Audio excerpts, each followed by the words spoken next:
मेरो चाहिँ बिहानको सुरुवात हुन्छ झाडु लिएर है। मैले चाहिँ अहिले पुरा झाडु लिएर झाडु मार्नुको लागि स्टार्ट गर्दैछु, त्यही भएर म चाहिँ यता झाडु देखाउँछु झाडु लिएर। मेरो चाहिँ बिहान बिहान उठेपछि झाडु मार्ने, खानाहरू बनाउने, बिस्ना चिस्ना मिलाउने मेरो चाहिँ यही काम हुन्छ। त्यही भएर म चाहिँ सबसे फर्स्ट बिहानै उठ्ने बित्तिकै फर्स्ट चाहिँ मेरो फुललाई हेर्छु है गाइस।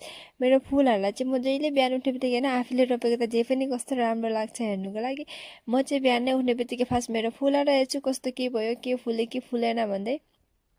त्यसपछि हुन्छ मेरो झाडु मार्ने, यता आँगन झाडु मार्दैछु। घर झाडु त मैले मारिसकेँ, घर बिहानै उठेर म घर झाडु मार्छु। त्यसो गर्दा मेरो आँगन झाडु माराइ हुन्छ। बिहान बिहान मुख नुहाइ धोइरहेर म चाहिँ यता झाडु मारिसकेर झाडु जबडा उठाएर फ्याँक्नु भनेर म त यता जबडा उठाएर फ्याँक्दैछु गाइस ढाल्नुको लागि।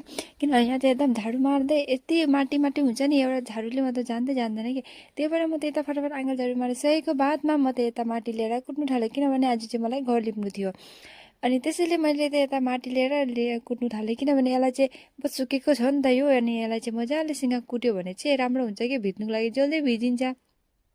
त्यही भएर मसँग त्यो टाइम थिएन नि त, नि जल्दी जल्दी फटाफट गर्छु लिपिन्छ मेरो, किनभने अरू पनि काम थियो। त्यही भएर म त यता फटाफट त्यसलाई कुटिसकेँ। कुटेर मैले बाल्टीमा हाल्दैछु दमादु दमादु। यसलाई चाहिँ ढालेर म चाहिँ यसलाई पानी ढालेर भिजाइराखिदिएँ गाइस। त्यही भएर माटी भिजाएको बादमा म चाहिँ यता बिहान बिहान यता फुलमा फेरि यता पानी ढाल्नुको लागि आएँ।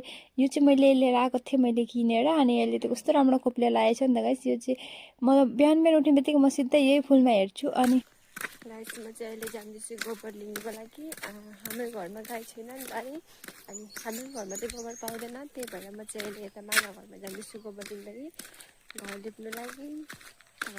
गोबर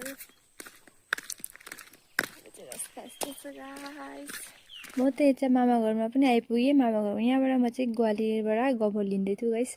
अनि यता गोबर लिएर आउँदाखेरि त यहाँ हेर्नु न, यहाँ एकदम दाजुबहिनी चाहिँ बिहान बिहानै खेलिरहेको रहेछ नि त, पुरा घर घर खेल्दैछ। मलाई पनि सानोको यिनीहरू देखेर सानोको याद आयो गाइस, हामी पनि यस्तै खेल्थ्यौँ भनेर। अनि म चाहिँ नि घर पनि आइपुगेँ है गाइस। त्यहाँबाट चाहिँ म त सिधै यहाँ घर लिप्नु थालेँ।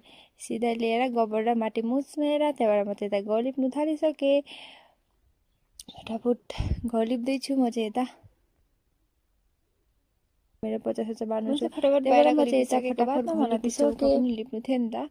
अनि त्यही भएर म चाहिँ यता चौका लिप्नु आएँ। अनि यता चाहिँ चुला पनि यो चाहिँ मैले बनाएको थिएँ गाइस।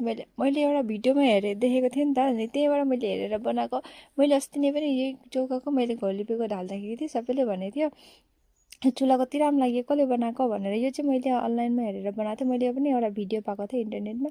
अनि त्यहीबाट हेरेर मैले चाहिँ यो बनाएको थिएँ। तर कस्तो भयो के थाहा छैन, अरू सबैले भन्छ मन पर्यो भनेर। अनि मैले चाहिँ यसलाई लिपिसकेँ, यसलाई पनि लिप्नु थियो भनेर। त्यहाँबाट म चाहिँ यता पुरा लिप्दैछु।